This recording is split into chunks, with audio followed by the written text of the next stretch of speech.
Hola, esta presentación pertenece a un trabajo preparado para el curso de Finanzas Corporativas del MBA 28 del Pacífico Business School.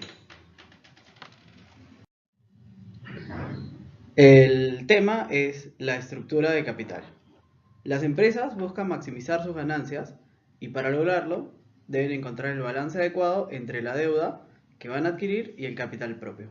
Esta estructura óptima dependerá de muchos factores, entre ellos el giro del negocio, el ciclo de vida del negocio, entre otros. Empezaremos por definir la estructura de capital. La estructura de capital es la relación entre la deuda y el capital propio de la empresa y se presenta como ven en la fórmula. Ahora, ¿en qué afecta esto a la empresa? La empresa se endeuda para adquirir nuevos activos fijos que soporten la generación de nuevos ingresos en el futuro. Es decir, para comprar más activos es necesario aumentar el capital y para aumentar el capital deben decidir entre si es deuda o capital propio de los accionistas. Si una empresa se financia solo con capital propio, es una empresa no apalancada, es decir, no tiene deuda.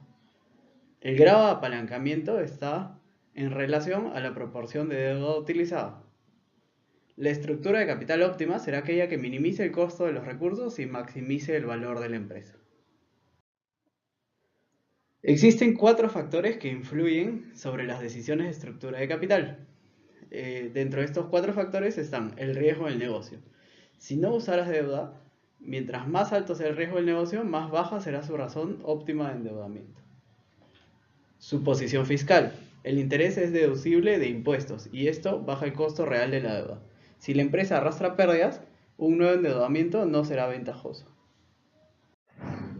La flexibilidad financiera, la capacidad de reunir capital en términos razonables y los gerentes conservadores, bien sea conservadora o agresiva a la administración. La estructura óptima de capital depende de varios factores y es un intercambio entre riesgo y rendimiento. ¿Qué quiere decir? A más uso de deuda estamos asumiendo mayor riesgo para los accionistas, debido a que cuando una empresa es liquidada, se paga primero la deuda y lo que sobra es usado para pagar a los accionistas. Pero al tomar más deuda, también los accionistas requieren una mayor tasa de rendimiento y por ende hay que decidir el óptimo entre este riesgo y rendimiento.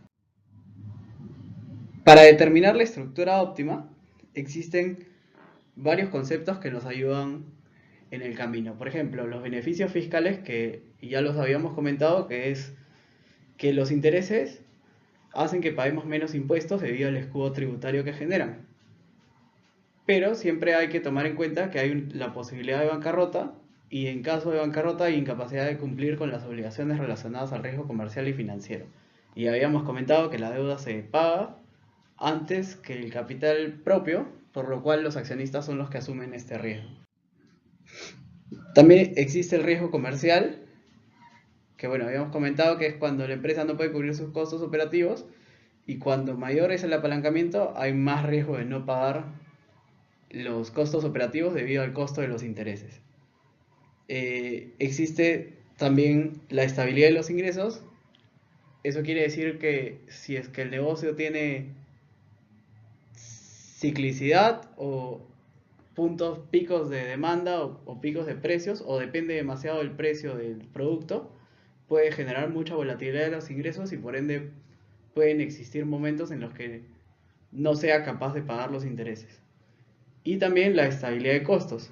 ¿Qué quiere decir? Que cuán predecibles son sus costos. Eso implica que los proveedores provean materia prima cuyos precios sean previsibles, que no varíen mucho en el tiempo y que no dependan tanto de la estacionalidad.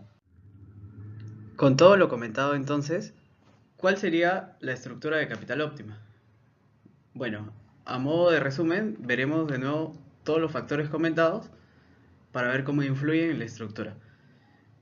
¿Cuál es entonces el objetivo de la empresa? Es minimizar el costo promedio ponderado de capital. Y se maximiza no solo el precio de las acciones, sino la utilidad por acción. Dentro de los factores que ya habíamos revisado están la estabilidad de ventas, que es un factor que favorece a la toma de niveles de endeudamiento.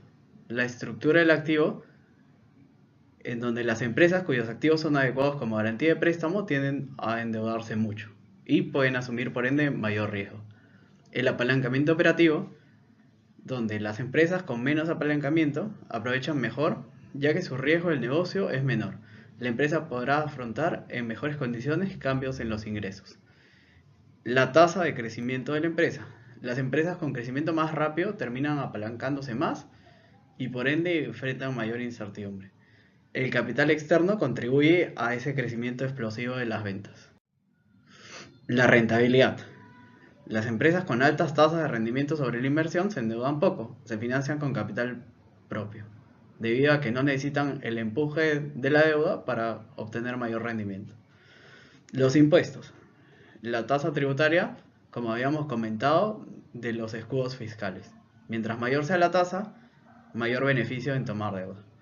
El control, debido a que el efecto de la deuda con las acciones en una posición de control de los ejecutivos puede influir en la estructura de capital.